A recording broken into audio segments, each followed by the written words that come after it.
জাতিসংঘের ৩টা প্রতিষ্ঠানে এখনো পতিত স্বৈরাচার শেখ পরিবারের ৩ জন আত্মীয় কাজ করছে।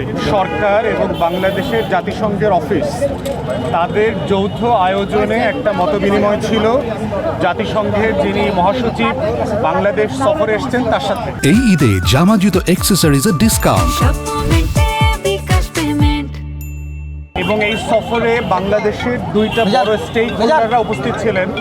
তার ভিতরে হচ্ছে আপনার 5টা কমিশনের চেয়ারম্যান ছিলেন এক পক্ষে, কয়েকজন উপদেষ্টা ছিলেন, আর দ্বিতীয়ত হচ্ছে বাংলাদেশের রাজনৈতিক দলগুলোর প্রতিনিধি ছিলেন, বড় যে রাজনৈতিক দলগুলো আছে তাদের প্রতিনিধি। মূলত হচ্ছে যে প্রথমত হচ্ছে প্রফেসর আসিফ নজরুল যিনি আছেন তিনি মিটিংটা কন্ডাক্ট করেছেন। কন্ডাক্ট করে উনি 5টা কমিশনের সাথে পরিচয় করিয়ে দিয়েছেন এবং 5টা কমিশন কি করছে তারা তাদের চেয়ারম্যানের কাজে একটা ব্রিফ সামারি তুলে ধরেছে। তার পরবর্তীতে হচ্ছে আমরা রাজনৈতিক দলের পক্ষ থেকে আমরা কথা বলেছি। রাজনৈতিক দলের পক্ষ থেকে এবি পার্টির পক্ষ থেকে আমরা 2-3টা জিনিস বলেছি। একটা হচ্ছে জাতিসংঘকে আমরা ধন্যবাদ দিয়েছি যে গত 16 বছরের ফ্যাসিবাদী আমলের সময় বাংলাদেশের জাতিসংঘের অফিস তাদের যে আন্তর্জাতিক জেনেভা ভিত্তিক মানবাধিকার দপ্তর যেটা আছে তারা বারবার আমাদের জনগণের পক্ষে দাঁড়িয়েছে, মানবাধিকারের পক্ষে দাঁড়িয়েছে, গণতন্ত্রের পক্ষে দাঁড়িয়েছে। সেগুলোকে আমরা সেই কাজের জন্য ধন্যবাদ দিয়েছি।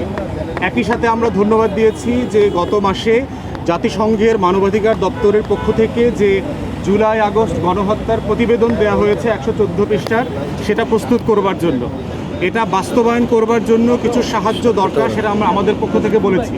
প্রথম যেটা দরকার আমরা বলেছি সেটা হচ্ছে যে জাতিসংঘের 3টা প্রতিষ্ঠানে এখনও পতিত স্বৈরাচার শেখ পরিবারের 3 জন আত্মীয় কাজ করছে।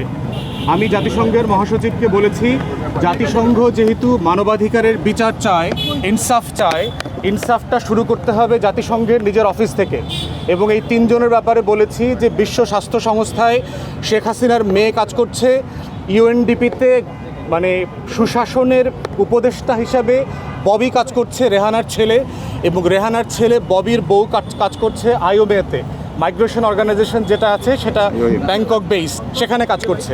এবং যারা গত 15-16 বছর ধরে যেই পরিবারটা বাংলাদেশকে শোষণ করেছে, নির্যাতন করেছে, তাদের সদস্যরা যেই নেপোটিজম স্বজনপ্রীতির মাধ্যমে বাংলাদেশের অংশ হয়ে এই সব জায়গাতে কাজ পেয়েছে, আমরা বলেছি এই অ্যাপয়েন্টমেন্টগুলোকে রিভাইজ করবার জন্য। দ্বিতীয় পরামর্শ দিয়েছি সেটা হচ্ছে যে বাংলাদেশে মানবাধিকার, জাতিসংঘের মানবাধিকার কমিশনের একটা অফিস 2 থেকে 3 বছরের জন্য অস্থায়ী মেয়াদে চালু করার সুযোগ আছে কিনা।